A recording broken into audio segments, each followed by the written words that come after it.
ਵੀਰ ਬਾਲ ਦਿਵਸ ਦੇ ਮੌਕੇ ਦਿੱਲੀ ਦੇ ਤਿਆਗਰਾਜ ਸਟੇਡੀਅਮ ਦੇ ਵਿੱਚ ਦਿੱਲੀ ਸਰਕਾਰ ਵੱਲੋਂ ਇੱਕ ਸਮਾਗਮ ਦਾ ਆਯੋਜਨ ਕੀਤਾ ਗਿਆ, ਜਿਸ ਦੇ ਵਿੱਚ ਦਿੱਲੀ ਦੀ ਮੁੱਖ ਮੰਤਰੀ ਰੇਖਾ ਗੁਪਤਾ ਵੱਲੋਂ ਖਾਸ ਤੌਰ ਤੇ ਸ਼ਿਰਕਤ ਕੀਤੀ ਗਈ ਤੇ ਇਸ ਮੌਕੇ ਭਾਜਪਾ ਆਗੂ ਮਨਜਿੰਦਰ ਸਿੰਘ ਸਿਰਸਾ ਸਮੇਤ ਭਾਜਪਾ ਲੀਡਰਸ਼ਿਪ ਮੌਜੂਦ ਰਹੀ ਤੇ ਸਮਾਗਮ ਦੇ ਵਿੱਚ ਸਕੂਲ ਦੇ ਬੱਚੇ ਵੀ ਵੱਡੀ ਗਿਣਤੀ ਦੇ ਵਿੱਚ ਸ਼ਾਮਲ ਹੋਏ, ਜਿਨ੍ਹਾਂ ਇਸ ਮੌਕੇ ਗੱਤਕੇ ਦੀ ਪਰਫਾਰਮੈਂਸ ਵੀ ਦਿਖਾਈ ਤੇ ਇਸ ਦੀ ਮੁੱਖ ਮੰਤਰੀ ਰੇਖਾ ਗੁप्ता ਵੱਲੋਂ भी खास तौर पे श्लाघा की गई।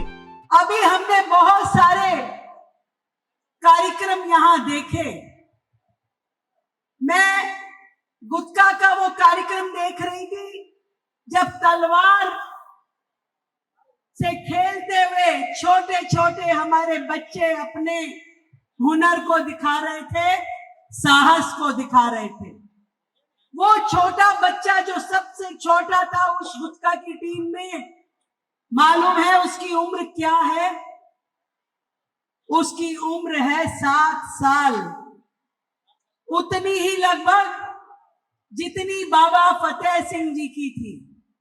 फतेह सिंह जी 6 साल के थे और बाबा जोरावर सिंह जी 9 साल के थे जब उनकी शहादत हुई। आपने कहानी जरूर पढ़ी होगी इतिहास में कि हुआ क्या था। आज इतने बड़े हॉल में भी यदि अंधेरा करके लाइट बंद करके हम में से किसी छोटे की बात छोड़िए, बड़े व्यक्ति को भी यहां बंद कर दिया जाए तो हमारा दम घुटने लगेगा, घबराहट होने लगेगी। परंतु छोटी उम्र के वो 2 बालक जो जिनके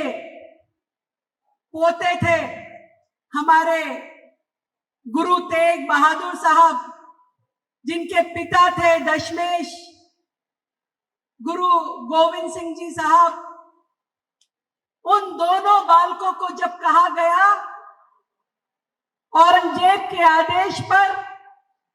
और ये बोला गया कि धर्म परिवर्तन कर लो नहीं तो तुम्हें मार दिया जाएगा, वो नहीं डरे। उन्हें कहा कि धर्म परिवर्तन कर लो, नहीं लालच दिया गया पर वो नहीं घबराए। फिर उन्हें कहा गया कि तुम्हें अगर जान से मरना ही है तो आओ तुम्हें दीवार में चिनवा देते हैं। वो छोटे छोटे बालक दीवार में चिनवाए जाना शुरू हो गए, ईंटें लगाई जानी शुरू हो गई और ईंटें बढ़ते बढ़ते धीरे धीरे गर्दन तक आ गई, मुंह तक आ गई, आंखों तक आ गई। तो छोटे साहबजादे ने देखा कि बड़े भाई की आंखों में पानी है, उनकी आंखों में आंसू है। तो बाबा फतेह सिंह जी ने कहा कि भैया क्या हुआ, हम सब गुरु तेग बहादुर साहब के सिंह हैं, हमें डरना नहीं है, हमें घबराना नहीं है, तो आपकी आंखों में आंसू क्यों हैं? तब बाबा जोरावर सिंह जी ने कहा, मैं इसलिए नहीं रो रहा हूं कि मैं कहीं डर गया हूं, मेरे इसलिए आंखों में आंसू आ रहे हैं कि इस धरती पे मैंने पहले जन्म लिया, पर यहां से जा तुम पहले रहे हो, इसलिए मुझे मन में अफसोस है। ऐसी बड़ी बात कहना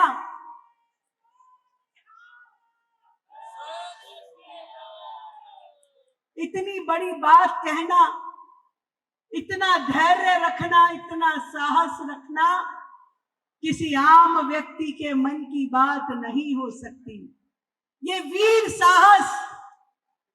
करने वाले वो साहबजादे थे जिन्होंने अडिग होकर अपने निर्णय पे डटे रहे, डरे नहीं, ना आतंक से, ना भय से, ना धमकी से, और जीवन कुर्बान कर दिया। देखिए, मैं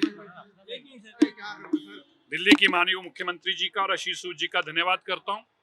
देश के प्रधानमंत्री नरेंद्र मोदी जी ने जो 2022 के अंदर देश को एक राष्ट्रीय दिवस के रूप में वीर बाल दिवस का घोषणा की और वो समर्पित किया साहिबजादा बाबा जोरावर सिंह और फतेह सिंह जी को, ये हमारे लिए एक बहुत ही गौरव की बात है कि आज